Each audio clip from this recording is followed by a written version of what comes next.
Film अभिनेता एजाज खान को NCB ने लंबी पूछताछ के बाद गिरफ्तार कर लिया। फारूक बटाटा के बेटे शादाब और ड्रग्स बेचने वाले शाहरुख खान की गिरफ्तारी के बाद एनसीबी एजाज खान तक पहुंची है। बताया जा रहा है कि पूछताछ में दोनों ने एजाज खान का नाम लिया था। साथ ही एनसीबी को शादाब और बटाटा गैंग से एजाज के लिंक मिले हैं। एनसीबी के मुताबिक फारूक बटाटा का बेटा शादाब ड्रग्स का धंधा करता है और कमाए गए पैसों को फारूक इन्वेस्ट करता है। एनसीबी ये भी पता लगा रही है कि ड्रग्स के पैसे कहां-कहां इन्वेस्ट किए गए और क्या-क्या खरीदा गया। महाराष्ट्र के यवतमाल में बदहाल सड़कों के मुद्दे पर वहां के एक पार्षद ने अनोखा प्रदर्शन किया। आरोप है कि सड़कों की मरम्मत के लिए उसने इलाके के बड़े नेताओं के साथ अधिकारियों से भी कई बार अपील की, लेकिन बात नहीं बनी। जिसके बाद कांग्रेस पार्षद शाकिब शाह अपना विरोध जताने के लिए भीख मांगने लगे। वो अपने इलाके की एक सड़क पर बैठ गए और वहां से गुजरने वाले लोगों से उन्होंने भीख मांगी। इस दौरान कई लोग उन्हें पैसे देते दिखाई दिए। इसके साथ ही शाकिब शाह ने नगर निगम के अधिकारियों पर भ्रष्टाचार के कई आरोप भी लगाए। ये नगर पालिका कुंभकर्ण की नींद में सोई है और भ्रष्टाचार करने में ही व्यस्त है। इस अनोखे प्रदर्शन से पार्षद को फायदा भी हुआ। उन्होंने करीब 4000 रुपए और सड़क की मरम्मत में इस्तेमाल होने वाला काफी सामान जुटा लिया, जिसके बाद वो खुद ही मजदूरों के साथ सड़कों के गड्ढों को भरते नजर आए। सीमा पर पाकिस्तान अपनी हरकतों से बाज नहीं आ रहा। अब वो चीन की मदद से सियाचिन तक पहुंचने की साजिश में जुट गया है।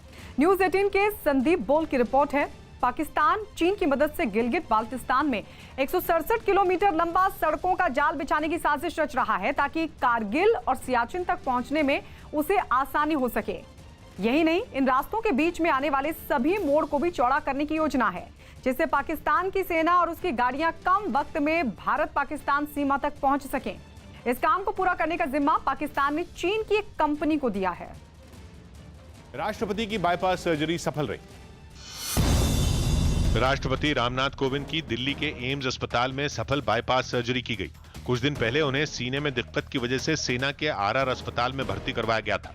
इसके बाद राष्ट्रपति को बाईपास सर्जरी के लिए एम्स लाया गया था। इस सफल बाईपास सर्जरी के लिए रक्षा मंत्री ने डॉक्टरों को बधाई दी। दावा है कि यूपी के हमीरपुर में छेड़छाड़ से परेशान एक छात्रा ने आत्मदाह की कोशिश की। इसके बाद छात्रा को इलाज के लिए कानपुर मेडिकल कॉलेज रेफर किया गया। दिल्ली में कुछ कांग्रेस नेताओं ने चुनाव आयोग से मुलाकात की। इस मुलाकात में कांग्रेस ने बीजेपी पर अपर असम की सभी विधानसभा सीट जीतने की भविष्यवाणी वाले विज्ञापन पर सवाल उठाए कि हम अपर असम की सारी सीटें जीत गए। इस तरह का विज्ञापन कोई नहीं दे सकता है। पेट दर्द की शिकायत के बाद शरद पवार को फिर मुंबई के ब्रीच कैंडी अस्पताल में भर्ती करवाया गया। कुछ दिन पहले भी अचानक तबीयत खराब होने के बाद उन्हें अस्पताल ले जाना पड़ा था। अचानक पेट में दर्द के कारण उन्हें आज ही ब्रीच कैंडी अस्पताल में भर्ती कराया गया है। उत्तरी दिल्ली नगर निगम के मेयर जयप्रकाश निगम बोध घाट पहुंचे और इंतजामों की जानकारी ली। निगम बोध घाट में कोरोना से जान गंवाने वाले लोगों के अंतिम संस्कार की संख्या फिर बढ़ गई है। ऐसे में मेयर ने सभी से अंतिम संस्कार के दौरान कोरोना नियमों का पूरी तरह से पालन करने की अपील की। हर परिस्थिति का सामना करने हम तैयार है। आईपीएल से ठीक पहले इंग्लैंड के क्रिकेटर जोफ्रा आर्चर के हाथ की सर्जरी की गई और उनके हाथ में लगा कांच निकाल लिया गया। इंग्लैंड के क्रिकेट निदेशक एशले जाइल्स ने बताया कि गलती से उनके हाथ में मछलियों के टैंक का कांच घुस गया था। ममता बनर्जी के वायरल ऑडियो टेप के सही होने पर खुद ममता बनर्जी ने मोहर लगा दी। पिछले कुछ दिनों से वायरल इस ऑडियो क्लिप में नंदीग्राम के बीजेपी के उपाध्यक्ष प्रलय पाल से ममता बनर्जी बात करती हुई सुनी गई। ममता ने प्रलय पाल से चुनाव में टीएमसी का साथ देने को कहा, लेकिन प्रलय ने शुवेंदु अधिकारी से मजबूत रिश्तों का हवाला देते हुए उनकी मदद करने से इनकार कर दिया। इस ऑडियो क्लिप को बंगाल के चैनलों पर दिखाया गया था, जिसे बाद में बीजेपी नेताओं ने सोशल मीडिया पर डाला था। प्रचार के आखिरी दिन एक सभा में बोलते हुए ममता बनर्जी ने ही ऑडियो क्लिप का जिक्र किया और उसे सही भी माना। फोन করেছি ছোট ছোট ছেলে মেয়েরা এসেছে, ফোন করে আমি বলেছি যা তোদেরটা 30 দিন ছিল 52 দিন করে দিলাম। ওমা সে ফোন করে রেকর্ড করেছে, ফোনে রেকর্ড করে বাইরে ভাইরাল করেছে। ममता के कबूलनामे के बाद अमित मालवीय ने फिर ट्वीट किया। बीजेपी नेता से मदद मांगने के लिए ममता के फोन को उन्होंने ममता का सरेंडर बता दिया। महाराष्ट्र सरकार ने गृहमंत्री अनिल देशमुख के खिलाफ परमवीर सिंह के लगाए गए आरोपों की सच्चाई उजागर करने के लिए उच्च स्तरीय जांच समिति की घोषणा की है। इस एक सदस्यीय जांच समिति के अध्यक्ष हाईकोर्ट के रिटायर्ड जज कैलाश उत्तम चंद चांदीवाल होंगे। सरकार ने जांच कमेटी को 6 महीने में अपनी रिपोर्ट देने के लिए कहा है। मुंबई के पूर्व पुलिस कमिश्नर परमवीर सिंह ने महाराष्ट्र के गृहमंत्री पर वसूली करने जैसे गंभीर आरोप लगाए थे और इसी के बाद सरकार ने इस मामले की जांच कराने का ऐलान किया था। जांच सही तरीके से करने के लिए सरकार ने जो है रिटायर्ड जस्टिस के नेतृत्व में जो है एक कमेटी बनाई है और वो कमेटी जो है इसकी पूरी जांच करेगी। जांच करके जो है वो सरकार को अपना अहवाल पेश करेगी। जांच के सारे पैरामीटर उनको देखने होंगे। ये जांच कोई 1-2 दिन में तो ख़त्म नहीं होगी। सारी चीज़ों को तफसील से देखेंगे, उसके बारे में अपनी रिपोर्ट तैयार करके वो सरकार को देंगे, तो सरकार की तरफ से बाद में लोगों तक पहुँचाई जाएगी। पश्चिम बंगाल के नंदीग्राम में मिथुन चक्रवर्ती के रोड शो के दौरान बीजेपी और टीएमसी के कई समर्थक आमने सामने आ गए। नंदीग्राम में प्रचार के आखिरी दिन दोनों ही पार्टियों ने वहां पूरी ताकत लगा दी, लेकिन उस वक्त कुछ देर के लिए हालात तनावपूर्ण हो गए जब टीएमसी और बीजेपी के समर्थक आमने सामने आ गए। जिस रास्ते से मिथुन चक्रवर्ती का रोड शो गुजर रहा था, वहां सामने की ओर से टीएमसी के समर्थकों की भीड़ भी पहुंच गई। बीजेपी के कार्यकर्ताओं के सामने पहुंचते ही उन्होंने नारेबाजी तेज कर दी। उन्हें देखकर बीजेपी कार्यकर्ताओं ने भी दुगने जोश के साथ नारे लगाने शुरू कर दिए। कुछ देर के लिए ऐसा लगा जैसे दोनों गुट आपस में भिड़ पड़ेंगे। तभी पुलिस और अर्धसैनिक बल के जवानों ने मोर्चा संभाला और दोनों पार्टियों के समर्थकों को वहां से दूर कर दिया। चुनाव आयोग ने विवादास्पद बयान पर ए राजा को नोटिस जारी किया। तमिलनाडु के मुख्यमंत्री के पलनीस्वामी पर विवादास्पद बयान देने के मामले में चुनाव आयोग ने डीएम के नेता ए राजा को नोटिस जारी किया और उनसे 31 मार्च यानी कि शाम 6 बजे तक जवाब मांगा। गुजरात में पिछले 24 घंटों में कोरोना के 2200 से ज्यादा मरीज सामने आए और इस बीमारी की वजह से वहां 10 लोगों ने दम तोड़ दिया। उत्तर प्रदेश के आगरा में ट्रांसफार्मर फैक्ट्री में आग लगने से हड़कंप मच गया। बाद में फायर ब्रिगेड की 3 गाड़ियों ने मिलकर आग को बुझा लिया, लेकिन तब तक फैक्ट्री में रखा लाखों का सामान जलकर राख हो गया। उत्तर प्रदेश के शामली में मोहित कुमार नाम के एक पुलिस वाले ने नहर में डूब रहे एक युवक को जान पर खेलकर बचा लिया। बाद में इस घटना का वीडियो सोशल मीडिया पर वायरल हुआ। कोरोना की वजह से मध्य प्रदेश सरकार ने 8वीं तक की सभी प्राइवेट और सरकारी स्कूलों को 15 अप्रैल तक बंद रखने का आदेश जारी कर दिया।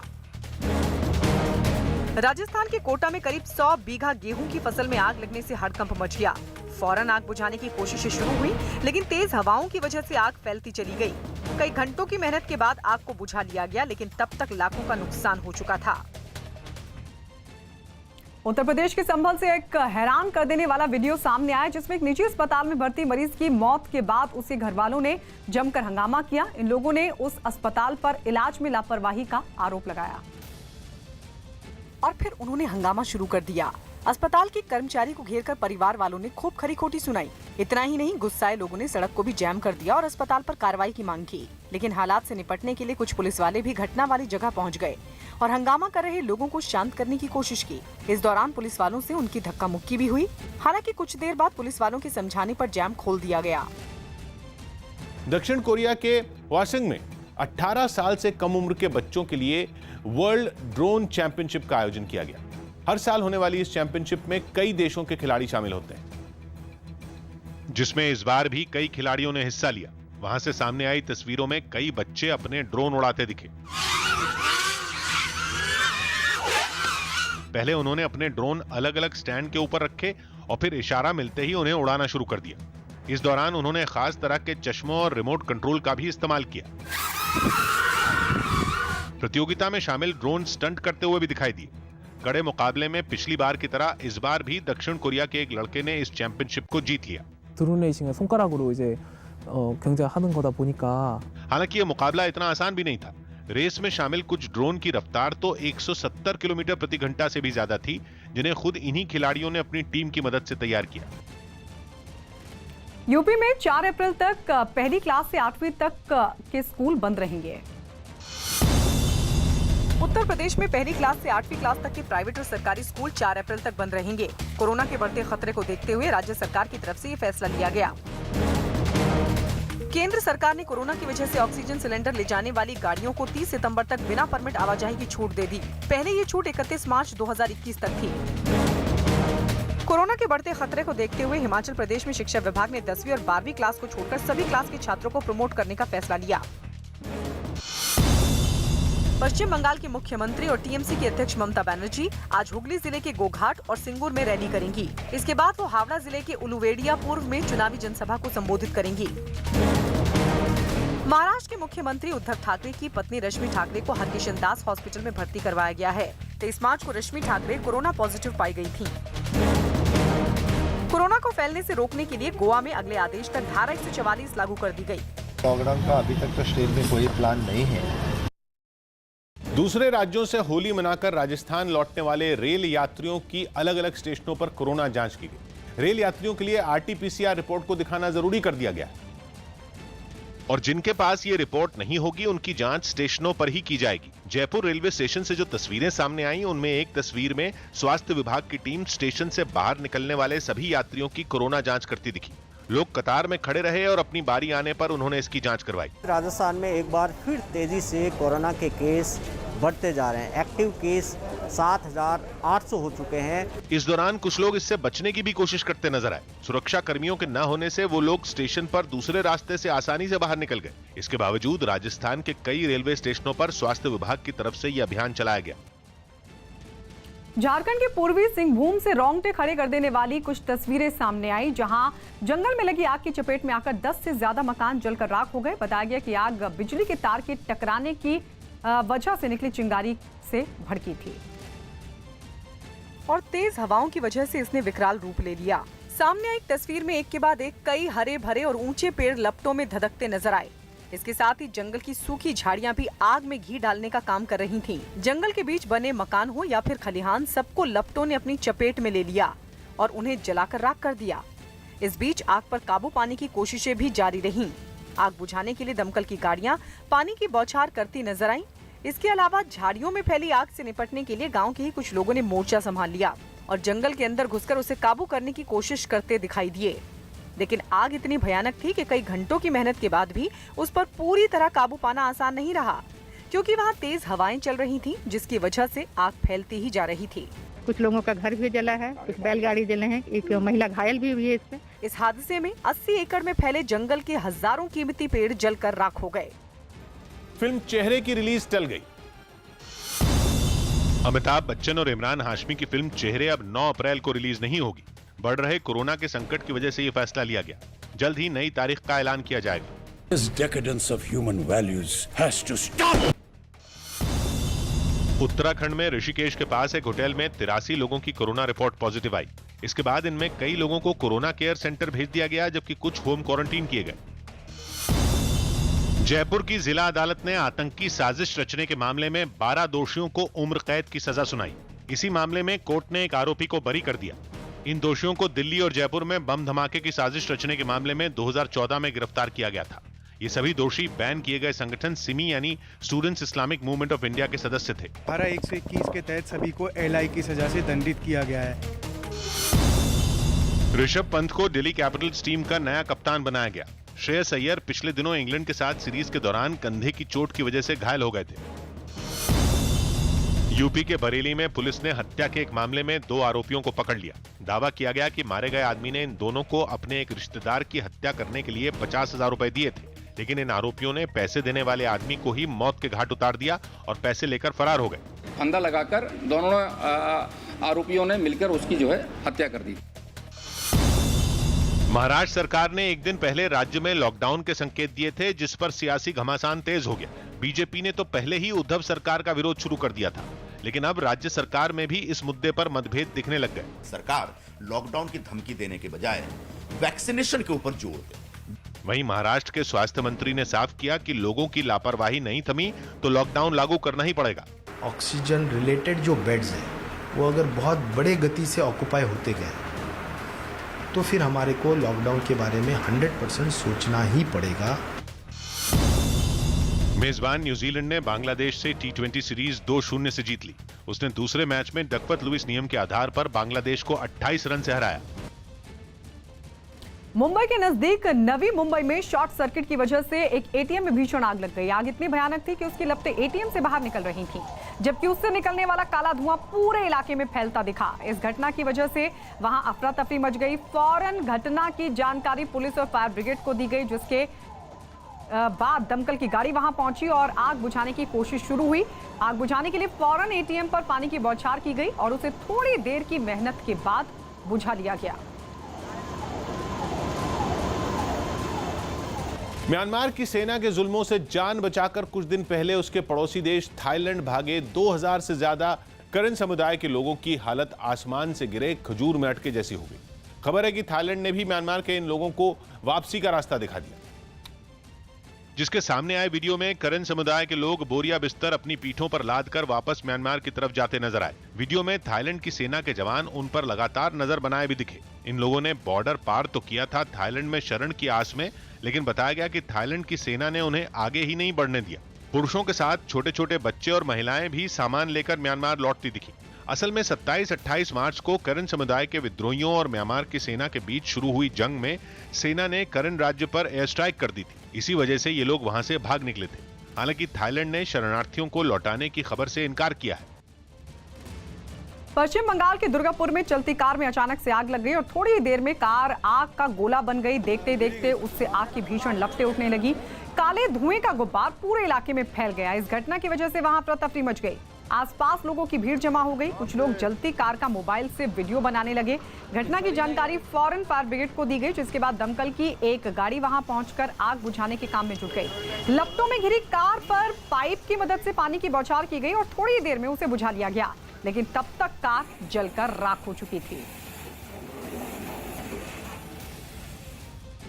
ममता बनर्जी की चुनावी रैली में अपना गोत्र बताने पर एक बार फिर से सियासत गर्मा गई है। बीजेपी के गिरिराज सिंह ने दावा किया है कि बंगाल में चुनाव में हार के डर से ममता बनर्जी अपना गोत्र बता रही हैं और खुद को कट्टर हिंदू साबित करने की कोशिश कर रही हैं। दरअसल ममता बनर्जी कल नंदीग्राम में चुनाव प्रचार कर रही थी और इसी दौरान उन्होंने अपना गोत्र शांडिल्य बताया। ममता बनर्जी ने एक मंदिर में पूजा का जिक्र करते हुए दावा किया कि उनका सार्वजनिक जीवन में गोत्र तो माँ, माती और मानुष है, लेकिन उनका निजी गोत्र शांडिल्य है। পরিবার মানুষের পরিবার। কিছুক্ষণ আগেও আগের মিটিংটায় মন্দিরে গেলাম, ঠাকুর মশাই ঠাকুর মন্দিরের ছবি নিয়ে দাঁড়িয়েছিলেন, পুজো নিয়ে দাঁড়িয়েছিলেন। তো আমাকে জিজ্ঞেস করছিলেন, মা তোমার গোত্রটা বলবে? আমার মনে পড়ে গেল আমি ত্রিপুরায় ত্রিপুরেশ্বরী মন্দিরে পুজো দিতে গিয়েছিলাম। সেদিন আমার সাথে যারা ছিলেন তারা জানেন। আমাকে জিজ্ঞেস করেছিলেন পুরোহিত মশাই, মা তোমার গোত্রটা কি? আমি বলে ফেলেছিলাম মামাটি মানুষ গোত্র। আজকেও তিনি যখন আমায় জিজ্ঞেস করলেন, আমি বললাম দেখুন আমার তো একটা পার্সোনাল গোত্র আছে, সেটা সান্ডিল্য, কিন্তু আমি মনে করি আমার গোত্র মামাটি মানুষ গোত্র। मुझे तो कभी गोत्र बताने की जरूरत नहीं पड़ा, मैं लिखता ही हूं। लेकिन ममता दीदी मोदी जी के डर से, चुनाव हारने के डर से गोत्र बता दी। अब तो मुझे लगता है कि ममता दीदी अब आप मुझे बता दें कि कहीं रोहिंग्या और घुसपैठियों का गोत्र भी तो सांडिल नहीं है। ममता दीदी डर गई। ममता बनर्जी का हारना तय है। यूरोप के देश आइसलैंड में 10 दिन पहले फटे ज्वालामुखी को लाइव देखने का खुमार उतरने का नाम ही नहीं ले रहा। अब तक तो वहां सैर सपाटा ही चल रहा था, लेकिन इस बार वहां से हैरान कर देने वाला एक ऐसा वीडियो सामने आया जिसकी चर्चा दुनिया भर में होने लगी। वहां धधकते ज्वालामुखी से चंद मीटर दूर पर्यटकों के वॉलीबॉल खेलने का एक वीडियो वायरल हो गया, जिसे जिसने भी देखा उसके होश उड़ गए। वीडियो में विशाल ज्वालामुखी आग उगलता दिखा, उससे खौलते लावे की लंबी नदी बहती नजर आई। जिस वक्त विकराल अवतार लिए ज्वालामुखी के आसपास फटकना भी खतरे से खाली नहीं होता, उस वक्त आइसलैंड में बेपरवाह लोग ज्वालामुखी के बेहद करीब वॉलीबॉल के खेल में डूबे नजर आए। एक तस्वीर में तो उबलते लावे में जोरदार उथल-पुथल होती दिखी।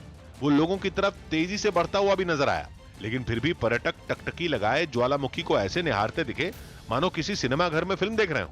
लावे की चौंधिया देने वाली लाली ने उन पर ऐसा जादू किया कि वो उसमें नाचने गाने लगे।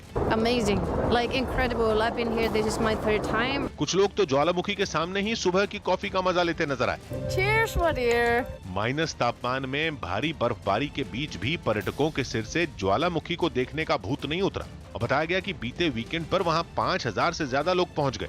आसमान से ली गई तस्वीरों में लोगों का लंबा चौड़ा हुजूम ज्वालामुखी की तरफ बढ़ता नजर आया। सैलानी इतनी संख्या में ज्वालामुखी के पास पहुंच रहे हैं कि अब प्रशासन की तरफ से रास्ते पर जगह जगह रस्सी का घेरा भी बना दिया गया ताकि कोई हादसा न हो।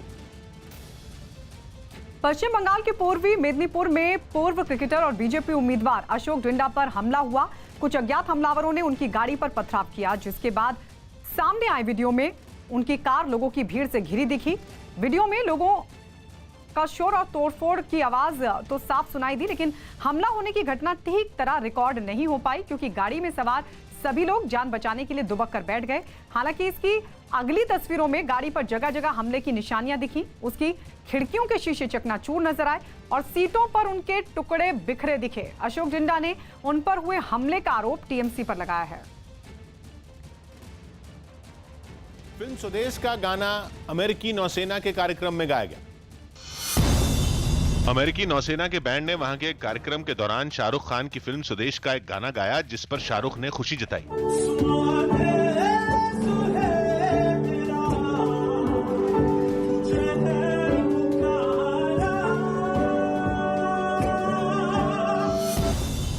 भारतीय टी20 टीम की कप्तान हरमनप्रीत कौर की कोरोना रिपोर्ट पॉजिटिव आई। हालांकि हरमनप्रीत ने बताया कि वो ठीक हैं और उन्होंने खुद को क्वारंटीन कर लिया है। हरमनप्रीत पिछले दिनों लखनऊ में दक्षिण अफ्रीका के साथ हुई वनडे सीरीज में खेलने उतरी थी।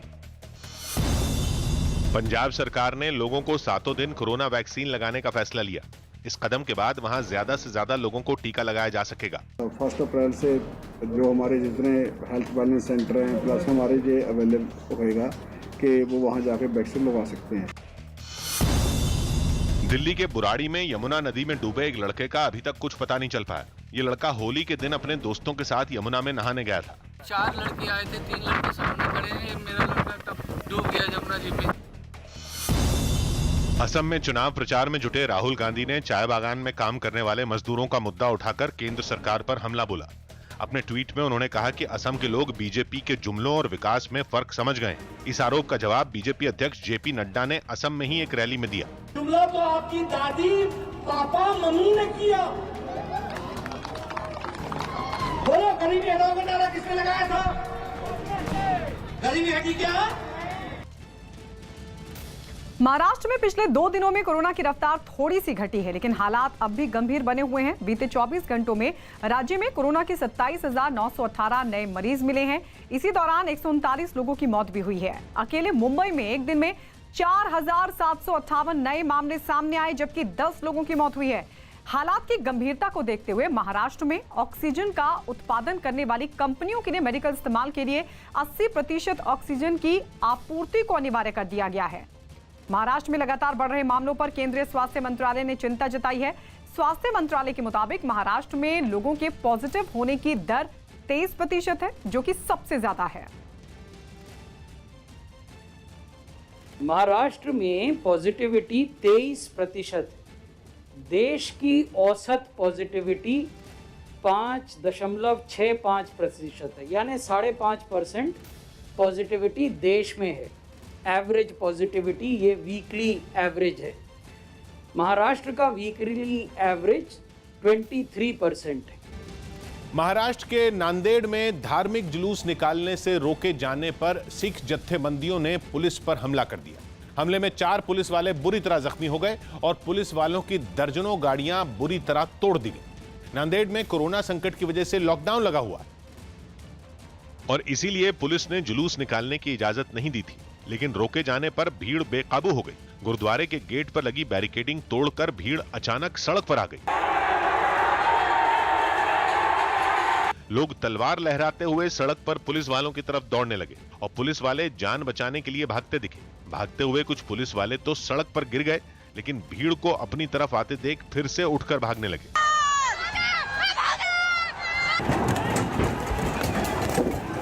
गुरुद्वारे से कुछ दूर एक बैरिकेडिंग लगाई गई थी, लेकिन जत्थेबंदियों ने कुछ ही पलों में बैरिकेडिंग को धकेल कर गिरा दिया और फिर पुलिस वालों के लिए खुद को बचाना मुश्किल दिखने लगा।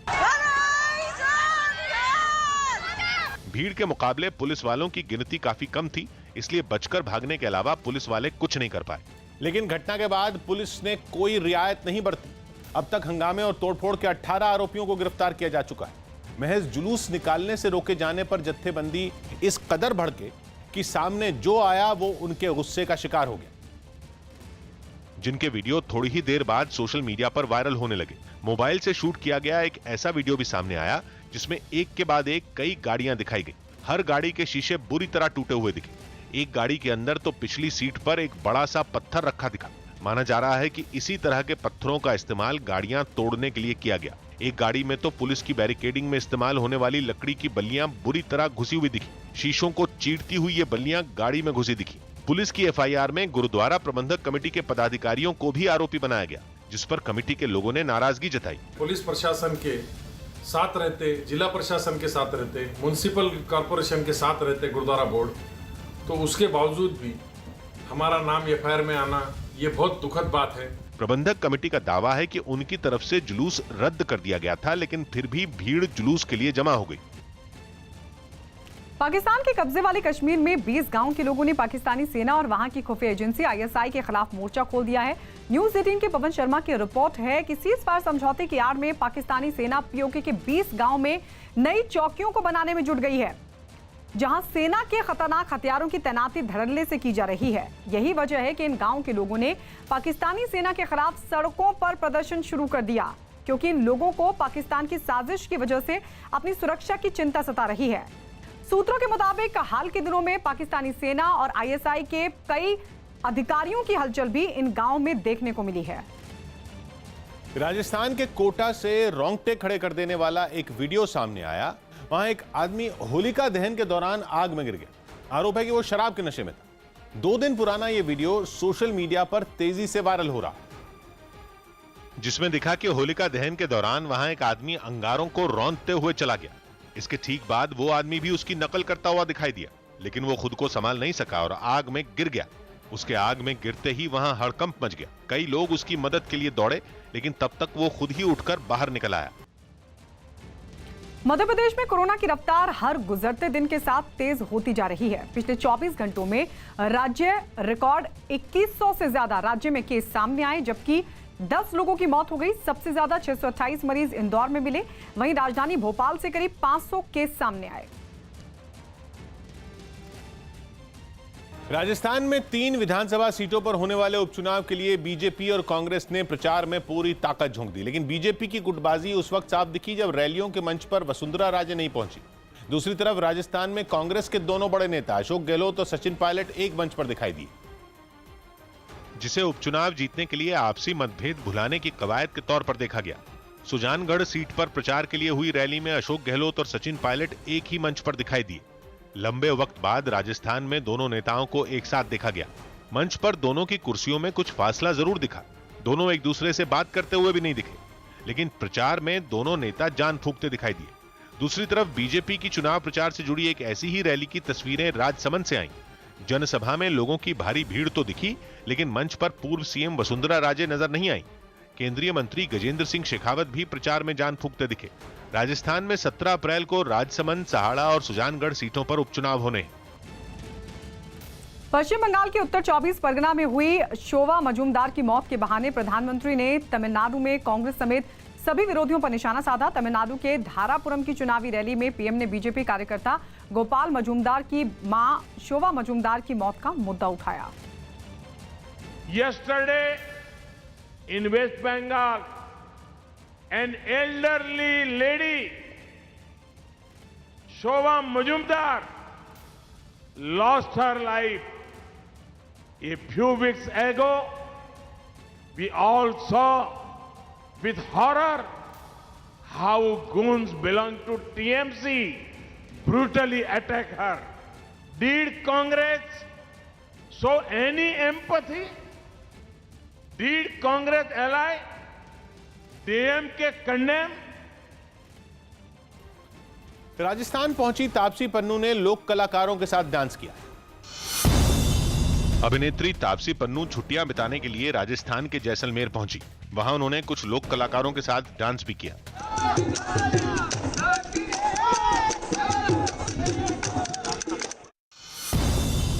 जम्मू कश्मीर के पूर्व सीएम और नेशनल कॉन्फ्रेंस के नेता फारूक अब्दुल्ला की कोरोना रिपोर्ट पॉजिटिव आई। इसकी जानकारी उनके बेटे उमर अब्दुल्ला ने दी। ये रिपोर्ट पॉजिटिव आने पर पीएम मोदी समेत कई नेताओं ने फारूक के जल्द ठीक होने की कामना की। जम्मू कश्मीर के पुंछ में हरे और सफेद रंग का एक गुब्बारा मिला, जिस पर PIA यानी पाकिस्तान इंटरनेशनल एयरलाइंस लिखा हुआ था। बताया गया कि वहां पिछले 1 महीने में चौथी बार ऐसा गुब्बारा मिला है। पंजाब के अमृतसर में हुए एक सड़क हादसे में पंजाबी गायक दिलजान सिंह की मौत हो गई। बताया गया कि 2 अप्रैल को उनका एक गाना रिलीज होना था जिसके लिए वो अमृतसर आ रहे थे, लेकिन तभी उनकी गाड़ी हादसे का शिकार हो गई।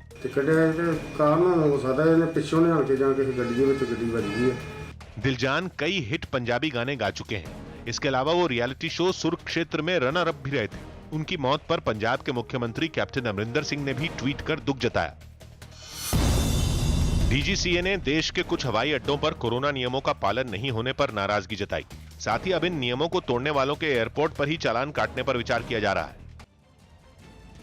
दिल्ली के बवाना इलाके से दिल दहला देने वाली कुछ तस्वीरें सामने आई, जहां भीषण आग में करीब 200 झुग्गियां जलकर राख हो गई। गनीमत ये रही कि इस हादसे की खबर मिलते ही दमकल की कई गाड़ियां वहां मौके पर पहुंची, लेकिन तब तक आग ने 200 झुग्गियों को अपनी चपेट में ले लिया था। उसकी लपटें कई फीट ऊपर उठने लगी और धुएं का गुब्बार पूरे इलाके में फैल गया। इस हादसे को देखकर लोग दहशत में आ गए।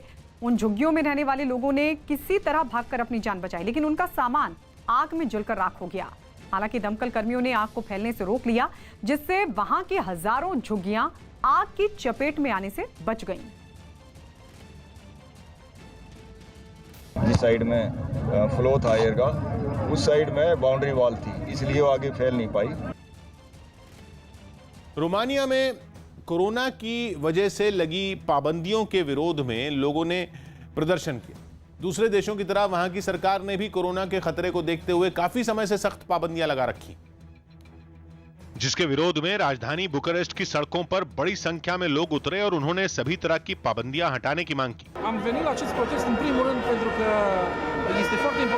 इस प्रदर्शन को देखते हुए वहां की पुलिस को भी रास्तों पर तैनात कर दिया गया, जो प्रदर्शनकारियों के साथ चलती दिखाई दी। सड़क पर उतरी भीड़ ने बिना कोई हंगामा और तोड़फोड़ किए शांति से अपनी बात सरकार तक पहुंचाने की कोशिश की। हालांकि इस दौरान सड़कों पर लंबा जैम जरूर लगा, जिसकी वजह से वहां से गुजरने वाले लोग काफी देर तक फंसे रहे।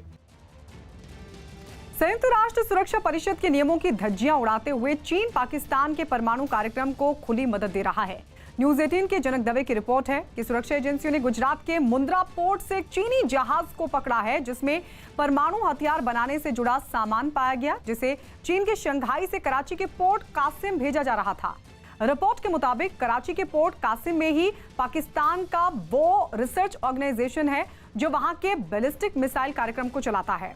इसलिए चीन से भेजा जाने वाला इस तरह का सारा सामान कराची के इसी पोर्ट पर पहुंचाया जाता है। इससे पहले पिछले साल भी भारतीय एजेंसियों ने चीन के एक जहाज को कांदला पोर्ट पर पकड़ा था, जिसमें मिसाइल बनाने से जुड़ा सामान लदा था। बंगाल में दूसरे चरण के दौरान मतदान के दौरान राज्य की सबसे हॉट सीट नंदीग्राम में भी वोट डाले जाएंगे। प्रचार के आखिरी दिन बीजेपी और टीएमसी ने नंदीग्राम में पूरी ताकत झोंक दी। बीजेपी के लिए गृह मंत्री अमित शाह ने रोड शो किया और टीएमसी के प्रचार का जिम्मा ममता बनर्जी ने संभाला। और दोनों ही पार्टियों ने रोड शो के जरिए वोट साधने की कोशिश की। बीजेपी के रोड शो में भारी जन सैलाब उमड़ा दिखा। जहां तक नजर पहुंची वहां तक लोग ही लोग दिखे, मानो पूरा नंदीग्राम सड़क पर उतर आया हो। तस्वीर देखिए यहाँ पर, जहां तक आपकी नजर जाएगी वहां तक भीड़ आपको नजर आएगी। लोगों की इस भारी भीड़ से बीजेपी के नेता भी गदगद दिखाई दिए। फिर से एक बार नंदीग्राम बंगाल का भविष्य बदलने जा रहा है। अमित शाह ने इस जन सैलाब के दम पर एक बार फिर बंगाल में 200 पार का दावा ठोक दिया। दूसरे फेज का मतदान समाप्त होने के बाद मैं फिर से एक बार मीडिया को बताऊंगा, मगर आकलन यही है, हम 200 सीटों को पार कर। नंदीग्राम में इस बार ममता बनर्जी की सीधी टक्कर बीजेपी के शुवेंदु अधिकारी से, जो कभी ममता बनर्जी की पार्टी के बड़े नेता हुआ करते थे। इसीलिए ममता बनर्जी भी नंदीग्राम की लड़ाई को हल्के में नहीं ले रही और आखिरी दिन के प्रचार में उन्होंने पूरी ताकत लगा दी और लंबा रोड शो किया। धूप से बचने के लिए सिर पर टीएमसी के चुनाव चिन्ह वाली टोपी और कोरोना से बचने के लिए चेहरे पर मास्क। व्हीलचेयर पर बैठी ममता ने पैदल चल रहे पार्टी कार्यकर्ताओं के साथ लंबी दूरी तय की। नंदीग्राम के एक अहम चौराहे पर रोड शो खत्म हुआ, जहां भाषण देते हुए ममता बनर्जी ने फिर खेला होबे के नारे लगवाए। बंगाल की गर्मी के बीच ममता ने एक नया नारा भी जोड़ दिया। दावा किया जा रहा है कि नंदीग्राम में अमित शाह के रोड शो में शामिल होने के लिए पूरा नंदीग्राम उमड़ पड़ा। रोड शो के दौरान अमित शाह के आसपास जनसैलाब उमड़ा नजर आया। तो वहीं खबर है कि ममता बनर्जी के रोड शो में सिर्फ टीएमसी के कार्यकर्ताओं की ही भीड़ नजर आई। ममता बनर्जी से 3 गुना ज्यादा लोग थे और वहाँ पर लोग थे, वहाँ के लोकल लोग थे, उनमें उत्साह था लोगों में वहाँ पर।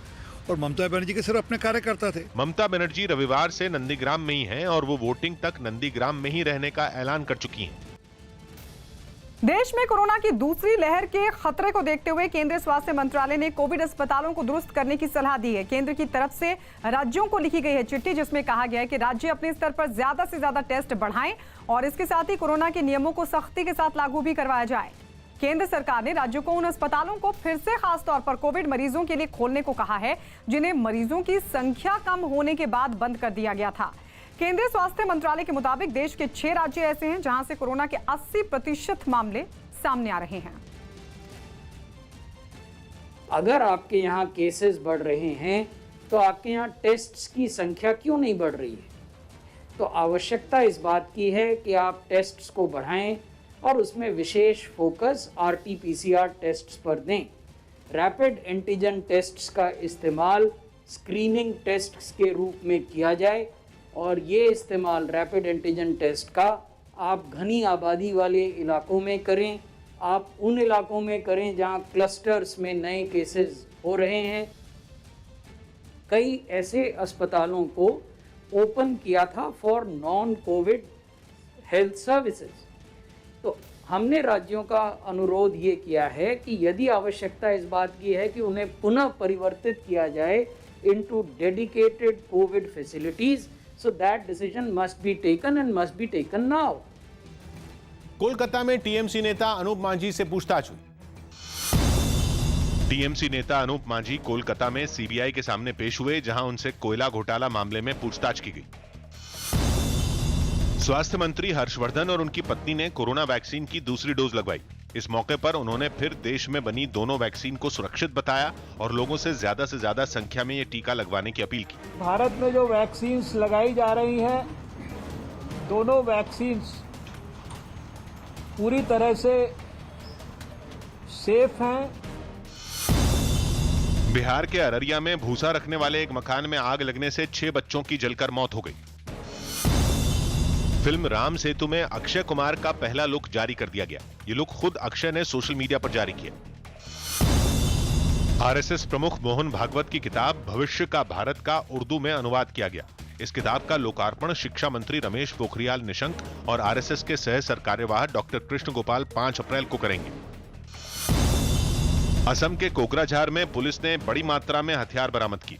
गुरुवार को कोकराझार में प्रधानमंत्री की रैली होनी है। पीएम की इसी रैली को देखते हुए वहां पुलिस ने तलाशी अभियान चलाया और ये हथियार पकड़े। जम्मू कश्मीर के कुपवाड़ा जिले में मौजूद तंगधार से सेना के जवानों ने एक गर्भवती महिला को कंधों पर लादकर अस्पताल पहुंचाया। संदीप बोल की रिपोर्ट है कि गर्भवती होने की वजह से महिला चल नहीं पा रही थी और पहाड़ी इलाके की वजह से गांव तक एम्बुलेंस नहीं पहुंच पा रही थी। इसी के बाद सेना के जवान उस महिला की मदद के लिए वहां पहुंचे।